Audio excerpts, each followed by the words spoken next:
네, 귀하고 아름다운 찬송 감사합니다. 우리 찬양해 주신 것처럼 우리 안에 예수 그리스도의 마음을 품고 그 이름과 능력으로 승리하는 우리 모두가 될 수 있길 주의 이름을 간절히 축원합니다. 요즘 사람들이 누구나 가지고 있는 그 필수품 중에 하나를 꼽으라고 한다면 아마 핸드폰일 겁니다. 우리 유년부 아이들을 보아도 유년부 아이들도 다 핸드폰을 하나쯤은 들고 다니는데요.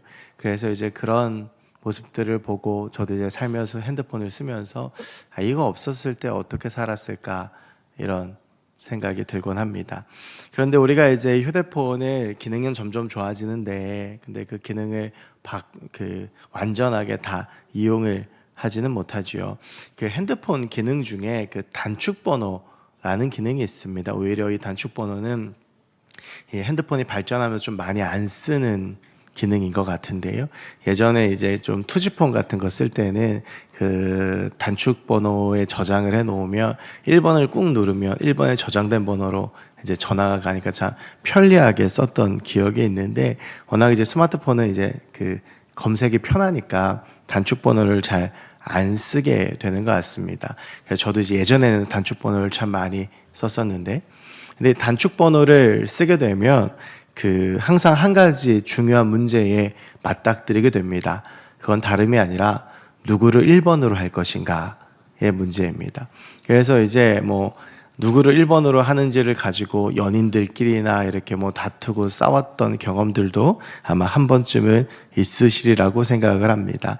이제 보통 우리가 사고나 그런 일이 잘 없지만 혹시 있으면 그 핸드폰을 가지고 누군가에게 연락을 해야 되는데 그때 이제 대부분 반사적으로 1번을 꾹 누르죠. 왜냐하면 그 1번이라고 하는 것은 가장 소중하다, 또 가장 중요하다 이런 의미가 담겨 있기 때문에 그럴 것입니다. 나에게 기쁜 소식이 있거나 슬픈 소식이 있을 때 누구한테 연락을 제일 먼저 한다라고 하는 건 그 사람이 내게 의미 있는 사람이다 라고 하는 의미가 되겠죠. 우리 교회 역사에 있어서 가장 중요한 사건은 예수 그리스도의 탄생 사건입니다.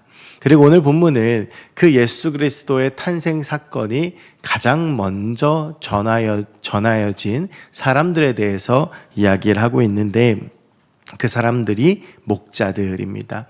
이 예수님의 탄생 소식을 가장 처음 들은 사람들이 중요한 이유는 하나님께서 그 사람들을 가장 귀히 여기시고 중요하게 여기셨다라고 하는 또 다른 의미가 있기 때문입니다.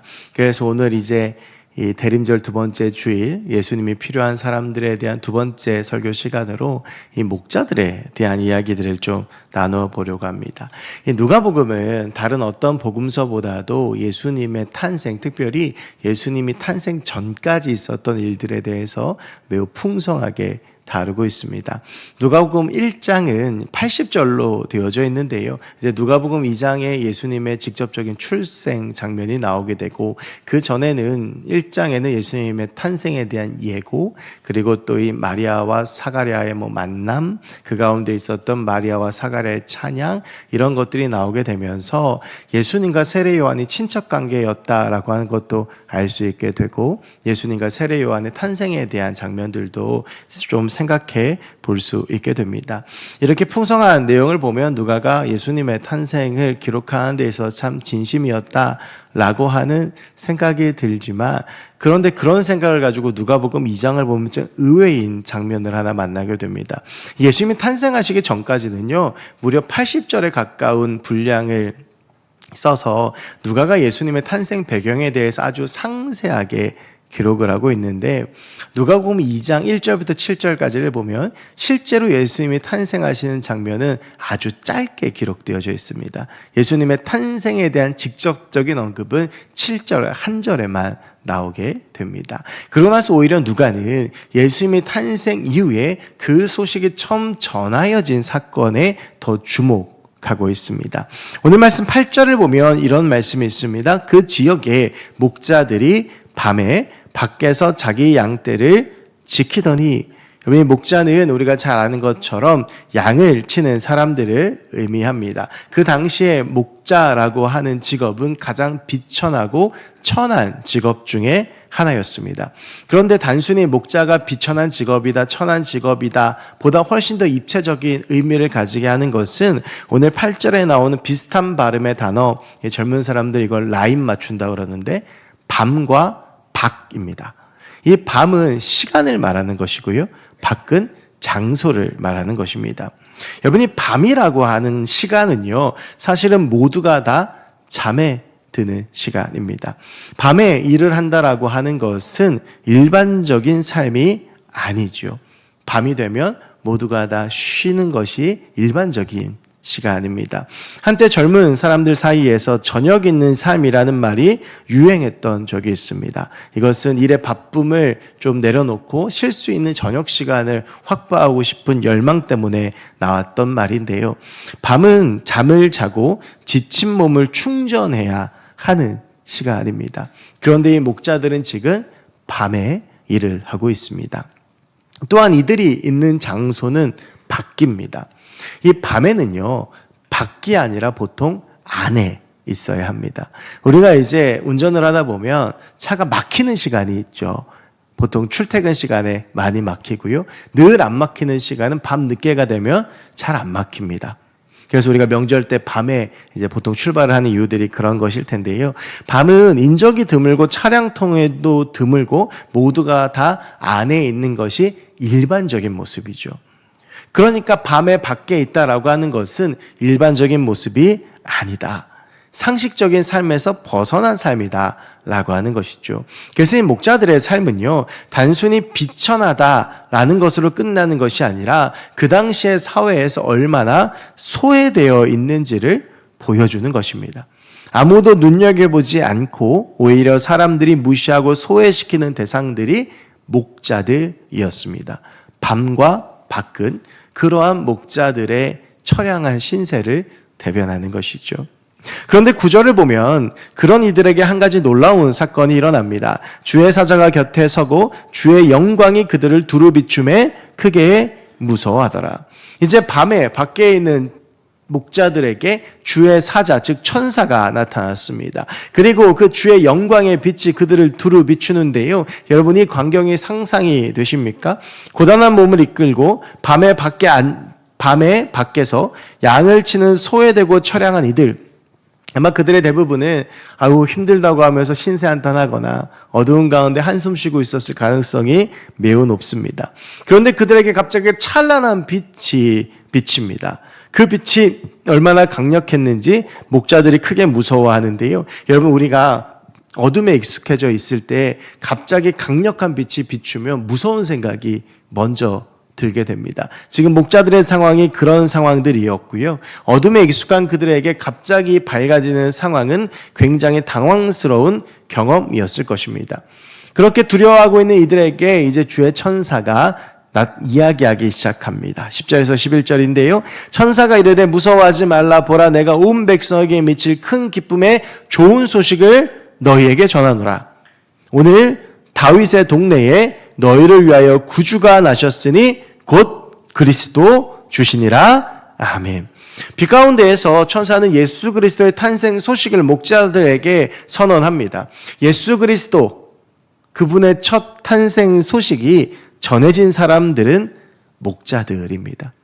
천하고 소외받고 처량하고 불쌍한 그들에게 예수 그리스도께서 탄생하셨다라고 하는 소식이 가장 먼저 전하여졌는데, 그런데 이렇게 목자들에게 전하여진 이 소식의 내용은 지금 목자들이 처량하고 소외받은 상황과는 잘 어울리지 않습니다. 11절에 이렇게 되어져 있죠. 오늘 다윗의 동네는 베들레헴을 의미합니다. 다윗의 동네에 너희를 위하여 구주가 나셨으니 곧 그리스도 주시니라. 여러분, 11절 말씀은 어떤 말씀이냐 하면 다윗의 혈통 가운데에서 이 세상을 다스릴 그리스도, 기름 부은 왕이 탄생하셨다라고 하는 의미입니다. 유대인들의 입장에서는 그토록 오래도록 기다렸던 메시아가 탄생하셨다라고 하는 것이죠. 놀라운 소식입니다. 왕이 나셨다라고 하는 소식입니다. 여러분, 그런데요, 왕이 나셨다라고 하는 소식이 왕궁에서 울려 퍼진 것도 아니고 귀족들에게 가장 먼저 전하여진 것도 아니고 그래서 귀족들에게 가장 먼저 전하여져서 대관식을 준비하라는 것도 아니고 낮고 소외된 목자들에게 이 소식이 가장 먼저 전하여진 것이죠. 목자와 그리스도는 잘 어울리지 않는 말입니다. 여러분, 그런데 아까 제가 말씀드렸지만 누가복음에서는요, 예수님의 탄생을 단 한 줄로 기록하고 있습니다. 2장 7절에 이렇게 되어져 있죠. 첫 아들을 낳아 강보에 싸서 그 위에 누였으니 이는 여관에 있을 곳이 없음이러라. 여러분, 누가가 예수님의 탄생에 집중했던 것은 오직 하나, 예수님께서 여관에 들어갈 곳이 없어서 마을 구유에서 탄생하시고 거기에 누워 있었다라고 하는 사실을 드러내고 있는 것이죠. 여러분, 구유라고 하는 것도 그리스도라고 하는 예수 그리스도의 정체성과는 잘 맞지가 않습니다. 여러분, 오늘 말씀을 보면 이렇습니다. 세상의 왕이신 그리스도 예수께서 이 땅에 오셨는데 왕이신 그분께서 태어난 곳은 마국간이고 그분이 누워있는 곳은 말의 음식을 먹는 구유인데 그 첫 탄생 소식이 전하여진 사람들이 목자들이었다라고 하는 것이죠. 여러분, 이것은 예수 그리스도의 탄생이 어떤 의미인지를 분명하게 보여줍니다.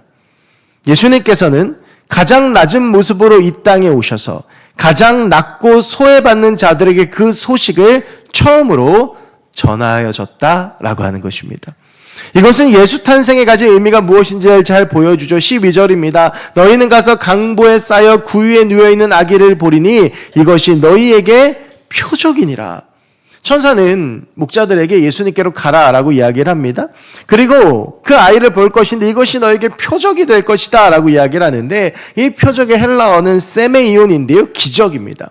세상의 왕으로 오신 그리스도가 말 구유 위에 누워있는 것이 무슨 기적이 되겠습니까? 그 어린아이에게 무엇을 기대할 수 있겠습니까? 그러나 이것이 목자들에게는 세상의 왕이신 예수께서 나보다도 비천한 모습으로 오셨다라고 하는 표적이고 증거고 기적이 된다라고 하는 것입니다. 세상의 왕이 가장 낮은 모습으로 오는 이 역설, 이것이 최고의 기적인 것이죠. 천사는 이제 찬송합니다. 14절입니다. 지극히 높은 곳에서는 하나님께 영광이요 땅에서는 하나님이 기뻐하신 사람들 중에 평화로다 하니라.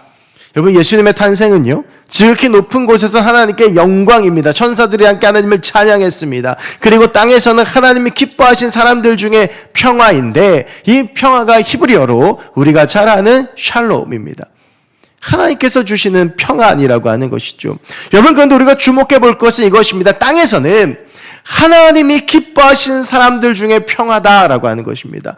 하나님께서 과연 어떤 사람들을 기뻐하시고 그 사람들에게 평안을 주시는지 14절이 분명히 이야기를 하고 있는데 바로 목자처럼 소외되고 환영받지 않는 이들에게 우리 주님께서 샬롬을 주시겠다라고 하는 겁니다. 예수의 탄생은요, 가장 낮고 연약하고 비천한 사람들에게 우리 주님께서 오셔서 평안을 주시는 것이 예수 그리스도의 탄생의 의미이다라고 하는 것이죠. 아무도 받아주는 이 없고 알아주는 이 없는 목자들, 밤에 밖에 나와 한숨 쉬고 있는 그들은 자기들을 품어주고 도와주고 살려줄 누군가가 필요했는데 바로 그분이 예수 그리스도셨고 예수 그리스도가 그렇게 낮고 천한 자들에게 오셔서 그들과 함께 하시며 그들을 빛 가운데로 초청하신다라고 하는 것입니다. 여러분이 목자들이 얼마나 황송했겠습니까? 유대인들이 그토록 기다리던 그리스도 메시아의 탄생 소식을 가장 먼저 들었고 가장 먼저 아기 예수께 경배할 기회를 얻었습니다. 하나님이 그들을 선택하셨습니다. 그래서 15절부터 말씀을 보면 이 목자들이 이 천사가 떠나고 난 뒤에 그 예수를 찾아서 예수의 구유 앞에 엎드려 경배하는 장면이 나옵니다. 여러분이 얼마나 가슴 벅찬 장면입니까? 세상의 왕이 가장 낮은 모습으로 오셔서 가장 낮은 보좌에 계시는데 가장 낮은 목자들이 오셔서 그분께 처음으로 예배하고 있는 것입니다. 여러분, 어떤 학자들은 이 구절을 보면서 그래서 하나님은 가난한 사람들을 편애하신다라고 하는 극단적인 표현을 쓰기도 합니다.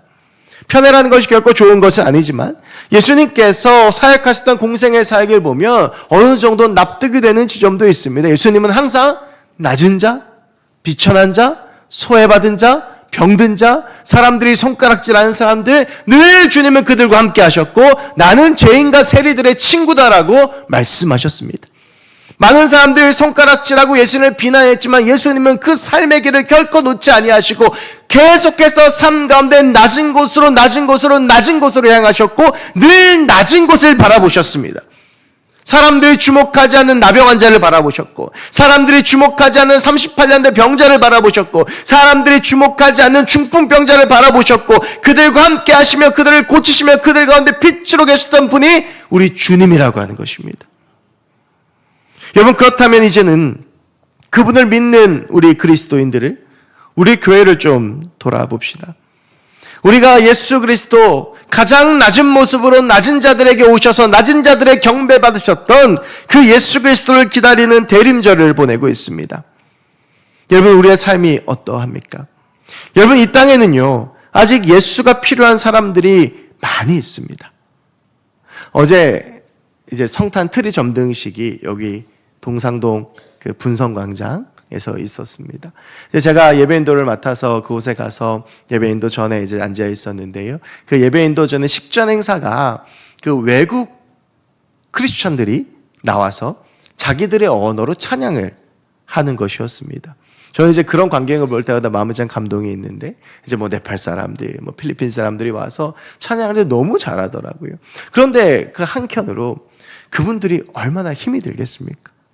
자기의 고향을 떠나서, 그리고 그 가운데 외롭게 신앙생활 하면서 그렇게 지내는 그분들의 모습을 생각해 보니까 저 사람들에게 정말 환대가 필요하고 예수의 낮아짐의 사랑이 필요하고 우리 교회의 손길이 필요할 텐데 라는 생각이 들었습니다. 여러분, 이제 우리 교회 주변을요 평일날 이렇게 한번 쫙 돌아다녀 보시면 다문화 가정 아이들이 정말 많습니다. 근데 그 아이들이 어디 갈 데 없어가지고 방황하는 친구들이 참 많아요. 자전거 타고 다니면서 뭐 이런저렇게 몰려다니면서 뭐 하고 뭐 여기 가서 막 기물 부수고 뭐 이런 경우들을 한 번씩 봅니다. 과연 그 예수가 필요한 그들에게 우리는 무엇을 하고 있나? 우리 교회에 제가 서 있는 방향으로 왼쪽이 다문화 아이들이 많다면 오른쪽은 홀로 차디찬 방에서 외로워하는 어르신들이 참 많이 있습니다. 우리가 예수 그리스도의 탄생의 의미를 안다면 그렇게 결코 외면할 수 없을 텐데, 어제 좀 저녁 늦게까지 우리 청년들하고 이야기할 시간이 좀 있었거든요. 청년 새가족 환영회를 하면서 청년들하고 이런저런 이야기를 하는데 청년들이 이제 저한테 이제 너무 힘들다는 거예요. 취업하기도 어렵고 물가는 비싸고 뭐 여기저기서 실패하고, 그런 청년들이 여전히 우리 옆에 있습니다. 원치 않는 장애로 힘들어하는 사람들이 있고 마음과 정신이 힘든 사람들이 있고 여러 가지 이유들로 세상에서 심지어는 교회에서조차 소외된 사람들이 많이 있습니다. 여러분, 그렇다면 가장 낮은 모습으로 이 땅에 오신 만왕의 왕 예수 그리스도를 믿는 우리는 무엇을 해야 되겠습니까?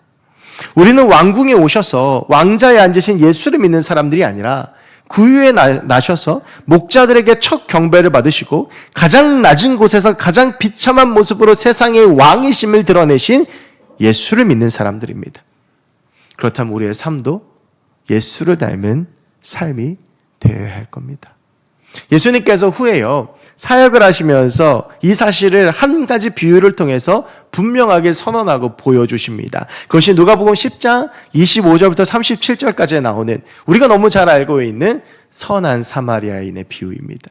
여러분, 비유의 내용을 보면 이렇습니다. 어느 날 한 율법교사가 예수님께 나와서 예수님, 어떻게 하면 영생을 얻을 수 있겠습니까? 라고 묻습니다. 우리가 지난주에 나눴던 부자 청년의 이야기와 좀 연결이 되죠. 그때 예수님께서 동일하게 대답하세요. 하나님을 사랑하고 이웃을 사랑해라. 그랬더니 율법교사가요 이렇게 묻습니다. 주님, 그러면 내 이웃은 누굽니까? 그럴 때 예수님께서 한 이야기를 들려주시죠. 한 사람이요 예루살렘에서 여리고로 내려가는 길에 강도를 만나서 뭐 가진 거 다 뺏기고 흠씬 두들겨 맞고 죽게 생겼습니다. 이제 이 사람은 여기에서 꼼짝없이 그 노상에서 죽게 생긴 겁니다.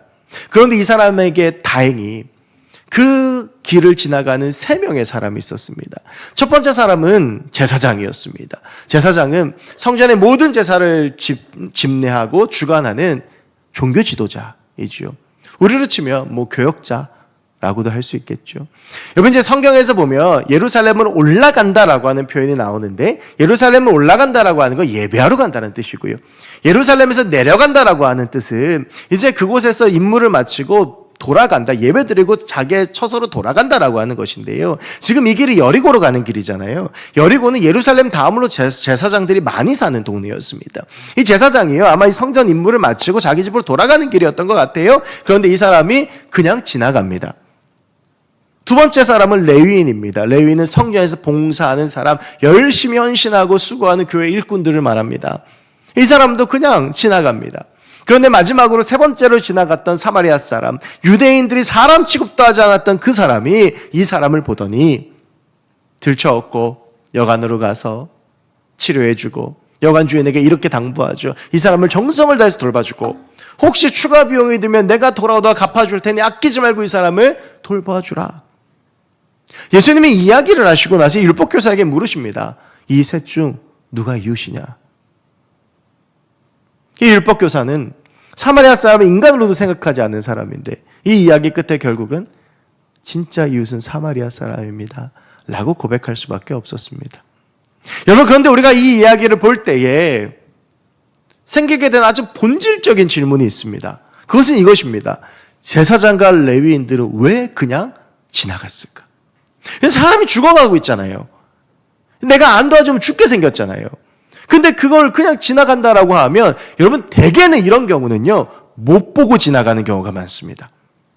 그러니까 뭐 누워있지만 동선이 맞지 않거나 시선이 맞지 않거나 그래서 그냥 지나갈 수 있는데, 여기에 대해서 예수님께서 빠져나갈 틈이 없게 만들어 놓으세요. 31절 32절을 보면 제사장과 레위 사람들이 어떻게 지나가냐 하면 보고 피하여 지나갔다라고 되어 있습니다. 병 들어있는 걸 두들겨 맞고 죽어가는 걸 보면서 오히려 일부러 피해서 지나갔다라고 하는 것이죠. 그렇다면 제사장과 레위 사람들은 왜 이 죽어가는 사람들을 외면하고 갔을까? 왜 보고도 그냥 지나쳤을까? 첫 번째는 그들 속에 자리 잡고 있던 권위의식 때문입니다. 내가 제사장인데, 내가 레위 사람인데, 저 병든 사람들 고치고 취하는 그 귀찮은 일을 내가 해야 되겠는가? 나는 그런 일 할 사람이 아니다. 내가 지금 방금 저 성전에서 성전 제사 집례하고 내가 이 위대한 일하고 온 사람인데 저 이런 일에 나 휘말리면 안 돼 라고 하는 권위의식이 그들 가운데 있는 거죠. 여러분, 우리 그리스도인들이요, 반드시 버려야 되는 것, 절대 가지지 말아야 되는 것, 가장 필요 없고 쓸데없는 게 권위의식입니다. 예수님을 십자가에 못 박은 바리새인들도 결국 그 권위의식 때문에, 내가 이런 사람인데 예수 그리스도가 마음에 들지 않는 거죠. 저 젊은 청년이 저 뭘 안다고 저런 말을 하나. 여러분, 우리가요, 가장 낮은 모습으로 이 땅에 오신 예수 그리스도를 기억해야 합니다. 여러분, 우리는요, 철저히 낮아지고 낮아져야 합니다. 예수님께서 빌립보서 2장에서 말하는 것처럼 하늘 보좌를 버리고 하나님과 동등됨을 취할 것으로 여기지 아니하시고 이 땅에 오셨던 것처럼, 그 주님께서 버리신 권위를 우리가 취하는 것이 아니라 우리는 모든 그 권위를 내려놓고 그 위에 오셔서 목자들에게 첫 예배를 받으셨던 그 예수님처럼 우리도 철저히 낮아짐으로 세상을 섬기고 사람들을 환대하고 사람들을 사랑하며 섬겨야 되는 하나님의 사람들이라고 하는 것이죠. 여러분, 우리가 교회에서 겪는 크고 작은 문제들은요, 이 권위의식을 내려놓지 못해서 그렇습니다. 우리가 여러 가지 공동체에서, 가정에서, 직장에서 경험하는 그 수많은 일들은 내가 그 권위의식을 버리지 못해서, 내가 내 높음을 버리지 못해서, 내 안에 낮은 예수께서 계시지 않아서, 그래서 우리가 문제를 경험하거나 온전히 서지 못할 때가 참 많이 있습니다. 여러분, 우리는 구유에서 누이신 예수 그리스도를 기억하고 목자들의 예배를 받으셨던 그 예수님을 기억하고 한없이 낮아지고 또 낮아지고, 그래서 낮은 모습의 예수 그리스도를 닮은 하나님의 사람들이 되어야 할 줄로 믿습니다. 또 한 가지는요, 이 제사장과 레위인들은 성전에서 일하는 사람들이잖아요. 이 사람들에게 율법으로 금지된 것이 있습니다. 시체의 가까이 가면 안 됩니다. 여러분 지금 보니까 이게 살았는지 죽었는지도 모르겠어요. 이건 살아있다고 해도 잘못 손대면 죽게 생긴 거예요. 그러니까 내가 지금 성전에서 내려왔는데 이 시체에다 손을 대면 율법을 어기는 것인데, 그러니까 내가 저 사람 그냥 모른 척하고 지나가자가 된 거죠. 여러분 예수님께서 이 말씀을 통해서 하시는 말씀이 무엇인지 아십니까? 율법보다도 사랑이 더 중요하다라고 하는 거예요. 지금 이 레위인과 제사장들은 자기들이 목숨처럼 붙잡고 있는 하나님의 율법 때문에 내 눈앞에서 죽어가고 있는 사람을 모르는 척하고 있다라고 하는 겁니다. 여러분 우리가 하나님의 사랑을 전하는 것보다 중요한 것은 아무것도 없습니다. 예배보다, 율법보다 더 중요한 것은 가난하고 소외되고 병들어 죽어가고 세상에서 버림받고 외로움에 절망하는 이들을 사랑하는 것이다라고 우리 주님께서 말씀하고 있는 것이죠. 여러분 우리는 하나님의 그 사랑을 배워 그 하나님의 사람으로 살아가야 될 줄로 믿습니다. 그 모습을 그대로 보여주는 사람이 누굽니까? 사람 취급받지 못했던 사마리아인이잖아요. 이 사람이 지나가다가 이 죽어가는 사람, 신호한 사람을 그냥 두고 볼 수 없어. 들쳐업고 자기의 시간을 다 들여서 이 사람을 치료하고 또 부탁하고 내가 돌아와선 책임지겠다라고 말하는, 여러분 이 선한 사마리아인의 모습을 누가복음 7장에 있는 예수님을 통해서 보면 알 수 있습니다. 예수님께서 누가복음 7장에 보면 나인성이라고 하는 곳으로 가십니다. 그리고 그 나인성에서 한 장래 행렬을 만나요. 그 장래 행렬은 이제 과부에게 아들이 하나 있었는데 그 아들이 죽은 딱 한 장래 광경입니다. 예수님께서 그 장래 행렬을 보시더니 그 관에 가셔서 관에 손을 대어 그 죽은 아들을 살아나라고 명령하세요. 여러분 그런데 관에 손을 대는 행위는 엄격하게 금지돼 시체와 접근하는 것과 똑같은 것입니다. 그런데 예수님은 지금 그런 게 중요하지 않으신 거예요. 율법보다, 사람의 시선보다, 그 어떤 것보다 우리 주님에게 중요한 건 자기 백성을 돌보고 사랑하는 것이었습니다. 우리 주님께서는 그렇게 우리를 사랑하십니다. 그리고 우리에게 말씀하십니다. 너희도 그렇게 사랑해야 된다. 너희도 그렇게 살아야 한다. 여러분 예수님의 제자들은 예수님과 시각이 참 맞지 않았습니다. 예수님은 늘 낮은 곳, 소외된 사람들, 비천한 사람들을 주목하셨지만 예수님의 제자들은 늘 높은 곳을 바라봤습니다. 그래서 예수님께서 왕이 되시면 누가 좌우편에 설 건지를 가지고 싸우고 누가 더 큰 죄를 가지고 싸움을 하죠. 여러분 우리가 제자들처럼 예수님의 시각과 전혀 안 맞는 삶을 살지 않기를 원합니다. 예수님이 바라보시는 가장 낮은 곳, 예수님이 계시는 가장 낮은 곳, 예수님이 계시는 바로 그곳에서 예수님의 사람으로 나도 낮고 나도 겸손하고 나도 사랑하는 모습으로 살아갈 때, 여러분 그럴 때 우리의 삶이 가장 아름다운 삶이 될 줄로 믿습니다. 우리가 그 예수의 사랑을 가지고 살 때 우리 교회가 정말 특별하고 아름다운 교회가 될 줄로 믿습니다.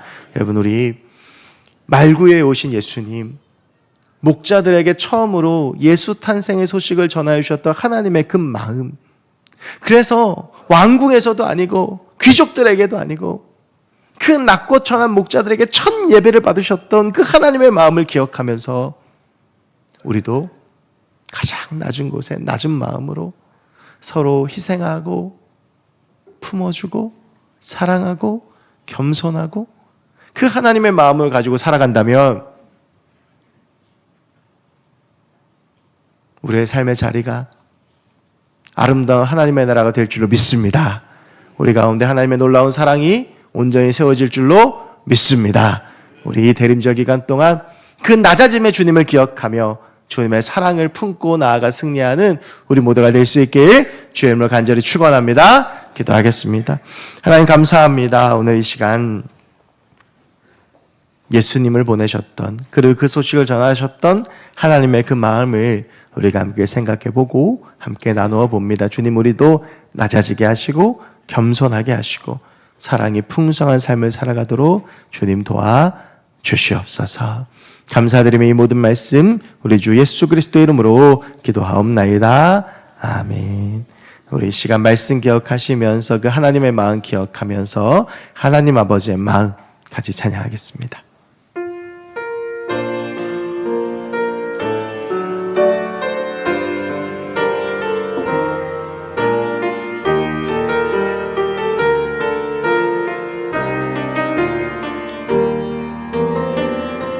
아버지, 마음이 있는 곳에 나의 마음이 있기를 원해요. 아버지, 당신의 눈물이 고인 곳에 나의 눈물이 고이길 원해요. 아버지, 당신이 바라보는 영혼에게 나의 두 눈이 향하길 원해요. 아버지, 당신이 울고 있는 어두운 땅에 나의 두 발이 향하길 원해요. 나의 마음이 아버지의 마음 알아.